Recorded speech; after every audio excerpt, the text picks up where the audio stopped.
अस्सलाम वालेकुम जी, मेरा नाम डॉक्टर अरीबा खालिद है। मैं क्लिनिकल न्यूट्रिशनिस्ट और consultant dietitian word medical complex.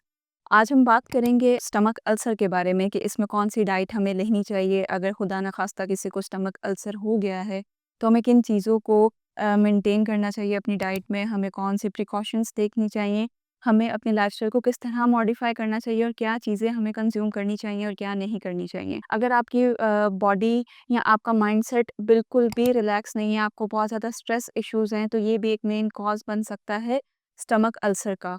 उसके बाद आ जाता है पेन किलर्स, बहुत ही ज़्यादा पेन किलर्स का इस्तेमाल करना भी अल्सर की मेन रीज़न बन सकती है। और लास्ट पे आ जाता है एज पायलोरा। जब अगर आपकी बॉडी में एज पायलोरा आ गया है, तो इसका भी मेन रीज़न यही है कि आपकी जो बॉडी है या आपका जो स्टमक है, वो अल्सर कॉज़ कर सकता है। अब मेन रीज़न ये आ जाता है कि हमें इन में स्टमक अल्सर में किन चीज़ों को अवॉइड करना चाहिए, किन चीज़ों को कंज़्यूम करना चाहिए, कौन-सी ऐसी चीज़ें हैं जो हम मेंटेन करेंगे तो हमारे अल्सर जो है वो कम से कम होता जाएगा। तो इसमें आपने 3 चीज़ों का बहुत ख़ास ख़्याल रखना है, लेकिन सबसे पहले आपने देखना है स्पाइसी फूड्स। स्पाइसी फूड्स का इंटेक बहुत ही ज़्यादा किया जाता है और हमारे यहाँ पर देसी कॉन्टिनेंटल फूड्स को बहुत ही ज़्यादा मीन्स के पसंद किया जाता है। अगर स्पाइसी फूड का इंटेक आपका ज़्यादा होगा, तो वो आपकी स्टमक की लाइनिंग को डिस्टर्ब करेगा, जिसकी वजह से आपका जो अल्सर है वो ज़्यादा से ज़्यादा बढ़ना शुरू हो जाएगा।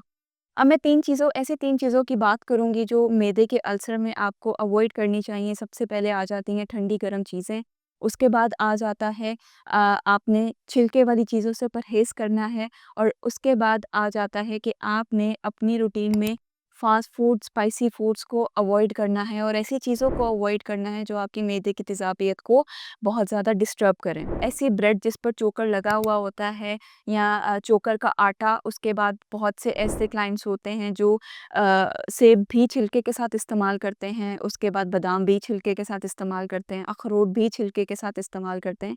तो ऐसी चीज़ें जिनके ऊपर छिलका लगा हुआ होता है, उन चीज़ों को आप कम से कम कंज़्यूम करें और कोशिश करें कि उनका छिलका उतार कर उनको कंज़्यूम किया जा सके। उसके बाद लास्ट पर हमारे पास आ जाता है मैदे की तेज़ाबियत में कि ऐसे फूड्स अवॉइड करें जो आपकी मैदे की तेज़ाबियत को डिस्टर्ब करे और आपको ऐसा फ़ील हो कि आपकी जलन हो रही है या आप स्पाइसी फूड से अवॉइड करें। कोशिश करें कि ब्लेंड डाइट पर जितना टाइम आपका मैदे का अल्सर चल रहा है, उसमें आप ब्लेंड डाइट पर आ जाएँ, सॉफ्ट डाइट पर आ जाएँ। और फ्रूट्स की बात की जाए तो आप फ्रेश फ्रूट्स का इस्तेमाल कर सकते हैं और अपनी रूटीन में दूध का इस्तेमाल कर सकते हैं, दही का इस्तेमाल कर सकते हैं। और अपनी रूटीन को एक हेल्दी ऑप्शन में कन्वर्ट कर सकते हैं। तो कोशिश करें कि जो चीज़ों से अवॉइड किया जा रहा है, उन चीज़ों को अवॉइड करें और अपने कंसल्टेंट के थ्रू अपनी डाइट में एक पॉजिटिव चेंजेस लेकर आएँ कि अगर अल्सर की रेंज ज़्यादा हो रही है, तो वो भी कम होना शुरू हो जाए और अगर वो स्टॉप हो गया है, तो हम उसको वहाँ पर ही स्टॉप करके उसकी रिकवरी करना शुरू हो जाए। तो इससे रिलेटेड आपका कोई भी क्वेश्चन है, तो आप मुझसे पूछ सकते हैं।